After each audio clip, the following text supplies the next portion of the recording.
We are extremely proud to have the Wild Sheep Foundation as our title sponsor. They've been with us for a long time, and registration is now live for the 2025 Sheep Show, January 16th to 18th in Reno, Nevada. Register online today.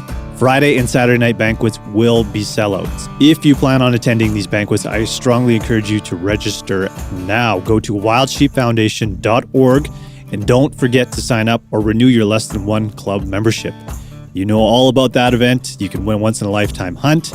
You can drink as much beer as you can handle, and you're going to have an amazing time. Again, go to wildsheepfoundation.org. I'll be sharing more details in the weeks to come, and we can't wait to return to the Wild Sheep Foundation's legendary Sheep Show in Reno, Nevada. This episode is also brought to you by Zoleo. From now until September 13th, you can save yourself $70 on a new Zoleo satellite communicator. Plus, if you activate by September 27th, you'll also get a free premium 6-month Gaia GPS membership. Go to Zoleo.com, that's Zoleo.com, or find a certified retailer near you. And last but not least, we're very excited to welcome back North Arm Knives. These guys have been with us for many, many years. Their knives have been with us on all of our hunts, in the backcountry, on the lake, and in the kitchen. Get yourself a kick-ass blade today at NorthArmKnives.com.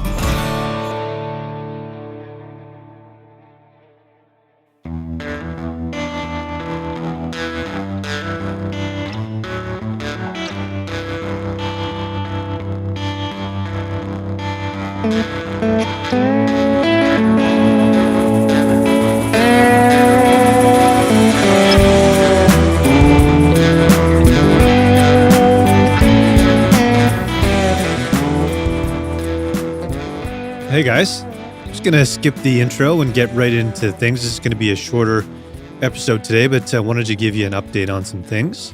So as you heard in the last two episodes here, North Arm Knives has returned as a sponsor, and we're doing something fun. So every couple of months, we're going to give away a North Arm knife to one of you guys.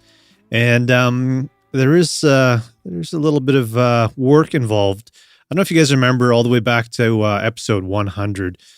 We got you guys to submit hunting stories, and some of you guys read them and sent them in. Some of you guys just typed them up and sent them in to us. Those were a lot of fun, and I want to encourage more of them because it's cool for us to hear what you guys are up to, and I think it's cool for new hunters to hear sort of the trials and tribulations of new hunters and even people who've been doing it for a long time. So it's just consider it like a campfire. We can sit around and we can share stories, and we can inspire other people. We had lots of stories about hunting with family and that type of thing too. So anyways, it was a lot of fun, and that's what we're going to ask. I know the recording it yourself is kind of an intimidating thing. So what I'm going to do is ask that you guys just write it and send it in. It doesn't have to be long. And then I'm going to use an AI voice to read them for you. I figured that'd be the easiest way to do it. And there's some fun AI voices that I can plug in for this. You might have heard it on the last episode. So that's what I'm thinking. So all you need to do is send in a story, info@theRookieHunter.com, and I'll take it from there. And then what we'll do is we'll give those to North Arm Knives to listen to, and they will select a winner every 2 months. But we'll play all of them on here too. If you want, I'm sure they could huck the logo on there for you, or not if you don't want to be associated with us when you're in the backcountry. But again, info@theRookieHunter. Send us some stories. They don't have to be long, and we'll play them on the show. Lots to update you guys on. The start of the season has been really good, and I can't even share all of it just yet. We're missing a important member to share a story. So I'm going to tease it for now, but I'll let you know where I started off. So I did get out again for snowshoe hare, and I brought our friend Kelly Veltri. I know there's a lot of Kellys in the mix here, but he was with us, with me anyways, on a couple episodes back. He just got his hunting license this year, and he wanted to start with some small game. So we went out, and I had high hopes. I really wanted him to at least get one snowshoe hare. So we headed out, and I told you guys I was going to do a bit of like a snowshoe hare tips and tricks episode. I mean, there's not really a whole lot to it. One of the main things I like about it is that it's a very accessible thing to do, and that's why I wanted to get Kelly out for a hunt, because it's you can road hunt. It's very easy, or you can hop on a mountain bike and strap a rifle to your back. Be careful, of course, and you can get out there and take your time, have a great evening or morning doing it. And if you don't see anything, it's not a big deal. But it's also a good way to introduce kids to it too. I mean, that's hopefully something that we can do with Kelly Molner's boy and that. So the sweet spot seems to be around like that 1,200-meter range, anywhere in there. And it's kind of when you start getting into some of that, that greener stuff. So I'm talking specifically about hunting around the Okanagan Valley. So once you get away from that drier desert bottom and you start getting into more green stuff, and in my experience, it seems like they like that thicker alder stuff. And once you get an idea of where they like to hang out, you'll actually notice there's little trails that come off of the path or off the road that you're on. So you start to get a sense of where they're hiding out. And for whatever reason, they do stick pretty close to the road. But the tricky thing is that they typically, in my experience anyways, is they're only out sort of right after first light for an hour-ish. And then again, they'll be back out just sort of in that, really that 45 minutes to an hour before last light. So at that point, they seem to be all over the place. But if you go up too early, which I did once before this year, there was nothing to be seen. And I guess part of it is probably those hotter temperatures. They're hiding out and staying cool. So when I went out that first time, like I said, I didn't see anything. I decided to take Kelly out and go closer to that, dusk last light thing. And so I kind of explained to him that we might not see anything for the first bit of the trip. And as soon as the light started to fade, things would start happening. And I had a spot in mind that I wanted to drive to and then go for a walk and then turn around. When we got to the spot where I was going to park, right where we were going to park, there was actually a snowshoe hare on the road. So we got out. He had his brand new 22.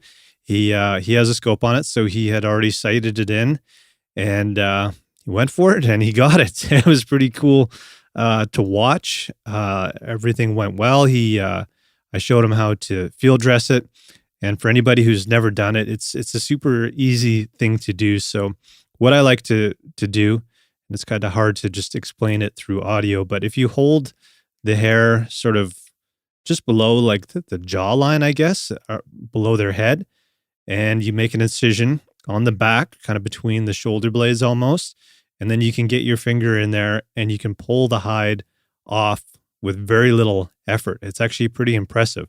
So you just gently but firmly start pulling the hide down towards its feet. And sometimes you pretty much get the whole hide off in one go. Sometimes you got to go through and do a little bit of cleanup and pull some more off. And then once that is done, you can make a small cut sort of just below the ribs and open up the belly cavity. And if you open up the ribs a little bit, you can kind of get to the top of where all the windpipe is and everything. Cut that and everything just falls out. And I like to have a bit of paper towel and stuff like that handy. Make sure everything's nice and clean everything out. But I mean, that's more or less all there is to it. So he took his time. He was very careful. He didn't want to get any, piss or shit or anything on it from the animal, which is obviously something you want to avoid. That's going to taint the meat and everything like that. But it gave him a pretty clear idea of how to do it if he's going to go out and do it on his own. And it's kind of a nice little eye opener to what you can expect from a bigger animal. Obviously, it's a totally different beast, but the same principles apply. So we got that one done. The light was quickly fading. We decided to skip the little walk that we were going to do and start heading back on the road that we came in on. And sure enough, they were all over the place. And we're probably half a kilometer back on the road, saw another one, and he let me take the shot on that one and quickly cleaned that one up, threw it in the cooler. And by that point, it was still technically legal shooting light, but it was too dark to continue on. So we were quite happy with the two hares that we got. They're both a really nice size. And we called it a night. And Kelly had to work the next day. So I said, hey, this is your first time. I'm going to clean these all up and separate all the parts. So it's a pretty easy thing to do. You can, the front shoulders, the hind quarters, whatever you want to call them. And then the center section, which is kind of, it's got your back straps. I don't know all the proper anatomy of a snowshoe hare, but if you look at it the same way you would a deer or something like that, it's somewhat similar. So you kind of break it down into 5 parts. So your front and hind quarters, and then the back. And I've talked about this many, many times, but what I've done in the past is like a beer braised snowshoe hare. So what you do is you take like 1 tall can of beer, you pour that into like a Dutch oven, and combine that with like almost a full container of broth, whatever broth you want to use. If you have bone broth or something that would actually be, add some nice flavor to it. You can use vegetable broth or chicken broth, whatever you want. I always try and get like the good stuff because, we're eating nice, clean, organic meat. It'd be a shame to get some disgusting, cheap junk full of preservatives and shit like that. So totally up to you. But then you can add your onions and carrots and all that kind of stuff like you would with a stock. So before I put the snowshoe hare into that, I did a quick sear on the meat. So I had a cast iron skillet. I got that nice and hot with some butter in there and some garlic, and waited till it was nice and hot, and then just seared very quickly each side of all of the various cuts, and then set them aside for a little bit, and then salted them, let them kind of cool down a little bit, and then as the oven was heating up, I think I put it at like 275 or something like that, and already had the stock, the sort of the beer stock that I made in the oven, ready to go, and preheated, added all the hare to it, and I think I left it in there for close to 3 hours. And by that time, Kelly was off work, and I had dinner ready to go for both of us. He came over here, and we really enjoyed it. So that's a very quick overview. There's more seasoning and all that kind of stuff. Just look up, your own recipes and stuff like that, and take what you like and don't like from what you see out there on the internet. But that's more or less all there was to it. It wasn't the best hare that I've made. I think it just needed a little extra time. And the conclusion that I came to, it probably would have been better if I had brined the meat overnight, just to keep some of that moisture in there, because it can be a little bit dry. Same if you're dealing with stuff like grouse, which I'm going to get into next. That brine definitely helps it to maintain some of that moisture. And I'm sure there's some chefs listening to this, but what I understand too is when you brine it, it actually pulls some of like the blood and stuff out of the meat and just makes it overall like a cleaner taste. So especially for somebody who's new to wild game, it's probably a good thing to do. But anyways, the hare turned out really well. It's such a great time of year, especially here in the Okanagan, because we've got, everything is, the local market here is full of so many good things that are grown right in the valley. So we had potatoes and corn, and I can't remember what else, but it was a really good meal and a great way to introduce him to hunting small game for the first time. So as you heard, when Garrett and Kelly and I got together back in August, we sort of confirmed a plan. We looked at a new area that we wanted to go to.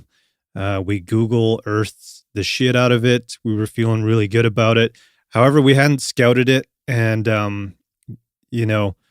it's not something we can just go to in an afternoon and scout. It's something that would take all of us, some reasonable travel to get to. And I don't know, there was just something.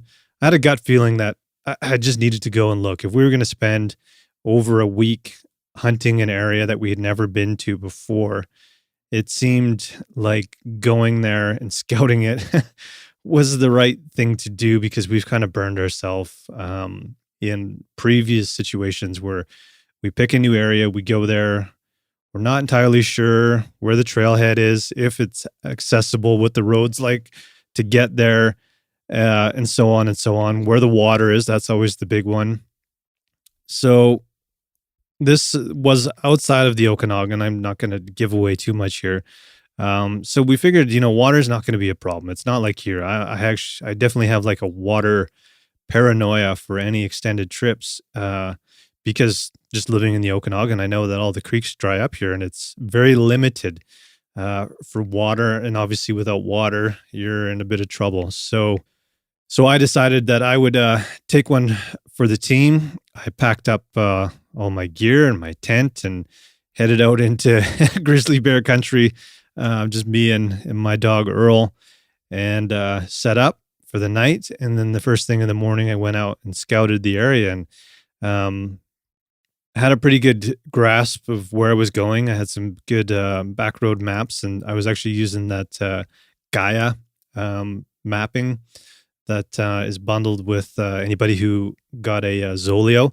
I think you have until the 27th or something to take advantage of that 6-month free trial. Anyways, I was using that and managed to find the road and the trail no problem.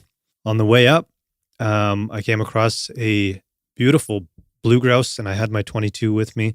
So I was fortunate to take that. I had a cooler with me and stuff, so I was able to get it on ice and continued on up this very small, sketchy road. I was actually in pretty good shape. So I got all the way up. I found the trailhead, no problem. I parked and continued on foot. And this trail, we weren't entirely sure what shape it was going to be in. And that was one of my main concerns. Was like, okay, what if we go there and the trail is unusable? It's all grown in. But luckily I got there and the trail looked a little too good, actually. So I'm like, oh, this is fine. Maybe we can get the quads up here. At some point, this trail is going to kind of fizzle out and, we're going to have to go on foot. Well, that trail was an ATV trail, and it continued on all the way to the top of this ridge. And these are some high elevation mountains that we were getting into. So I thought, okay, whatever, I'm just going to keep following this. Everything looks really good. All of the sort of Google Earth scouting we did had paid off. And I was feeling really, really confident about it because I knew that this trail was going to end at a certain point, and then there'd be no ATV access beyond that. And we could continue on foot and get far away from any roads. However, I got to the top of the ridge. I came around the backside of the mountain, had a look down into this really nice saddle where we figured would be great for elk and mule deer. And to my surprise, there was ATV trails all through it. And these don't even show up on the maps. So I don't really know how these trails were developed or who developed them, but it was a pretty impressive network of trails. And as I continued to scout the area, I wasn't seeing any sign. I couldn't find any water. And I had to send them a message on the Zoleo and let them know that I didn't think this was actually going to be a very good spot, and we were going to have to go to Plan B, which was another spot that we had never been to, and so it was kind of disappointing. It was a wonderful hike, and there's huckleberries everywhere, which was cool. But the only actual sign I did see was bear shit, and there was tons of it, and there were huge piles. And this is grizzly bear country, so I was getting a little bit nervous about it. I did have bear spray with me and everything. But as I was heading back down the trail, I heard this large crash in the bushes, and it scared the shit out of me. It scared the shit out of my dog. So I stopped. I did the old, hey, get out of here. Just yelled at it and tried to make it clear that somebody was around. I heard another huge crash, which came towards me. I'm like, oh shit, this is a bear. It's coming right for me. I just yelled again, hey, get out of here. And it stopped, whatever it was. So there's a chance it was a deer or an elk, but it sounded big, whatever it was. And typically whenever I've bumped a deer or an elk, they kind of fuck off and you can hear them running and crashing through the bushes. But this thing just stayed still, whatever it was. So I cannot confirm if it was a bear or an elk, but I can confirm that it was quite large and it didn't seem to give too much of a shit about me. But luckily there was only about a half kilometer left of the trail. I made it back to the vehicle. I had a cold beer waiting for me in the cooler, so I enjoyed that and had something to eat. Headed back down in my vehicle on the road. It's a long switchback road, steep stuff. So yeah, just continually switch back and forth. And as I was getting back down towards the river valley, I came across 3 ruffed grouse and managed to get 2 of those. It was cool because I've mentioned my dog a number of times. He's a Weimaraner. It's the same breed as my previous dog. And I haven't done any, formal hunting training with him as far as being a bird dog. And he's a very obedient dog. He listens quite well. And he's always really been into the grouse hunting. I mean, it's just in their DNA. So the first grouse that I shot was on the road, so that was easy enough to get to. The second one was in a tree, and it fell into some very thick brush and kind of rolled down a little bank. So, I mean, nothing I couldn't have got to, but I said, "Hey, Earl, go get it." And he looked at me funny, and I said, "Go get it." So he ran into the bushes, ran down the bank, grabbed it like perfectly as you would hope like a retrieving dog would. He had it kind of, he's holding the body of it very softly in his mouth. He brought it right back to me. He was reluctant to let it go. It took some persuasion, but he did let go of it and dropped it at my feet. And I cleaned them up and threw them in the cooler. And I continued on back to camp, spent another night there, and headed back to the Okanagan, sort of wondering what the hell our next step was. So all in all, it was a much needed getaway, and I do enjoy getting out there on my own and camping on my own. I mean, I've always got the dog with me, so that's always a bit of peace of mind. Grizzly bears, as I said, are in this area, so that was always in the back of my mind, but luckily no issues. And man, it's living in the city here in Kelowna. I mean, it's not a huge city, but just being out there and seeing the stars, man, it kind of, reconnects why we go out and hunt, and just sitting out there at nighttime, having a beer, looking at the stars, and just thinking about life is pretty underrated and something that a lot of people are missing in their lives. So I came back after a 2-night, 3-day trip there. I was feeling really good, and then started talking with Garrett and Kelly about what our plans are going to be, because we're leaving on the 24th, and this was, we had put all of our eggs into this basket. So our trip was coming up soon. So I said, we need to look at option number 2 or plan B. And how do we avoid sort of getting into a situation which I just, unearthed with this trip. So we're going to option 2. We've never been here either. What if we get there, the trail's fucked, there's no water, et cetera, et cetera. So cut to this week and today, in the next couple of days here, Garrett decided to take one for the team. He's out there now, and I'm going to play a little something here. Just hang on. I'm going to play this through Bluetooth. I'll paint you a little picture. You should be able to hear this.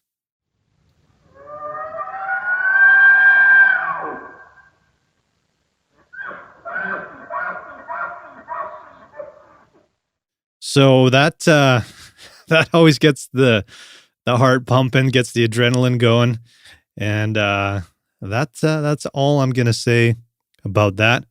Garrett is currently there.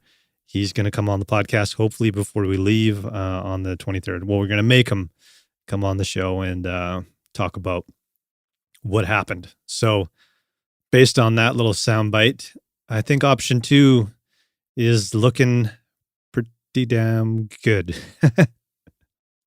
Before I forget, and to wrap things up, you're going back to the grouse. So I had a blue grouse and 2 rough grouse, and I wanted to cook them up for my girlfriend. She's never had grouse before, and I wanted to make sure I did this right.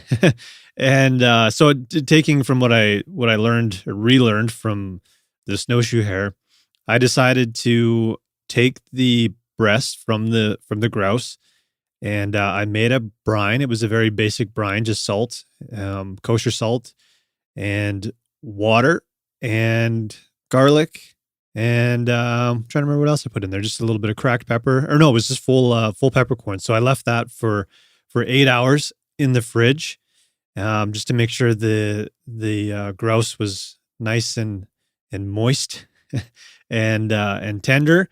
And just thought I'd do something very simple. So I took them out of the fridge. I cut them into strips. I dried them all off with paper towel, seasoned them with just a little bit of kosher salt, and then I got some flour and some seasoning salt. I've got this Hunter's blend, Johnny's seasoning that was given to me by a friend. I don't even think they make it anymore. So I put that into the flour with some pepper, coated all of the grouse strips with the flour, just nothing on the grouse yet, just the flour. And then I beat up some eggs, coated the grouse with the flour on it in the egg, and then coated that with panko breadcrumbs and just fried it. So very simple, just some good classic bar food. That and some fresh squeezed lemon, and made a classic Caesar salad, and success. She loved it. I think everyone's always nervous about grouse and, I mean, wild game in general. And so she had the obvious questions. She's like, does it taste funny? Or, what does it taste like? I'm like, well, it tastes like chicken. And then that's exactly what it tasted like. And she really enjoyed it. There was a noticeable difference between the blue and the rough grouse in color, which was kind of neat. And she was kind of interested to see that. The blue grouse actually had like a blue hue to it, which was interesting. But taste-wise, very similar.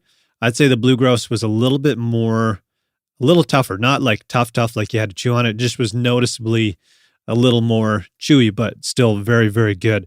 One thing I'll say is I think rough grouse are by far my favorite. Blue was fantastic. I'm not trying to knock it. I just want to make that clear.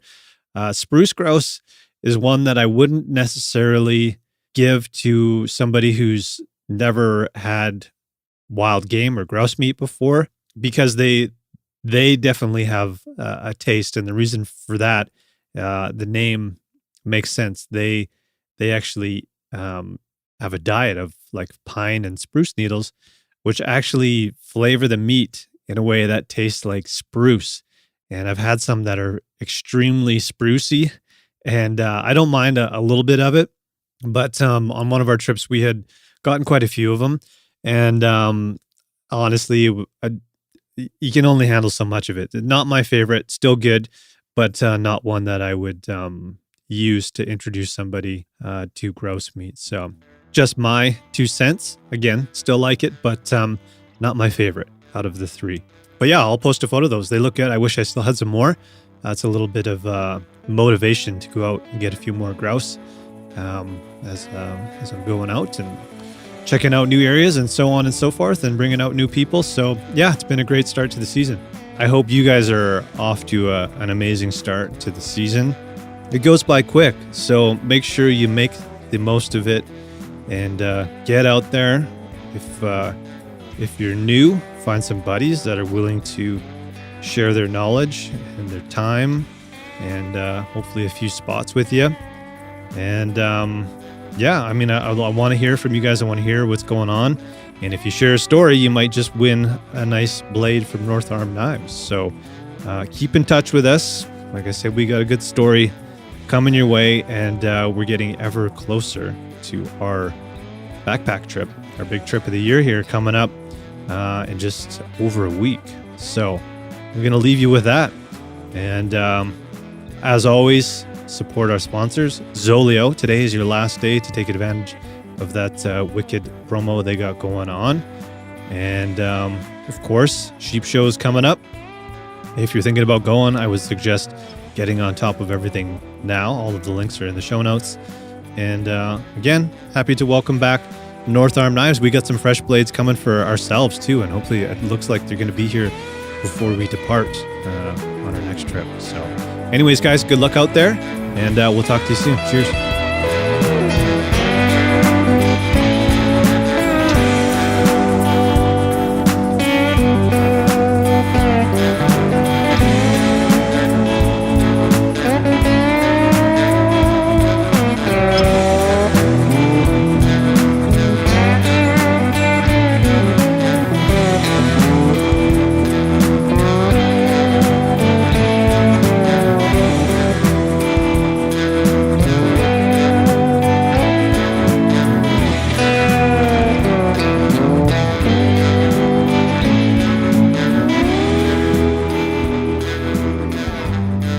Thank you.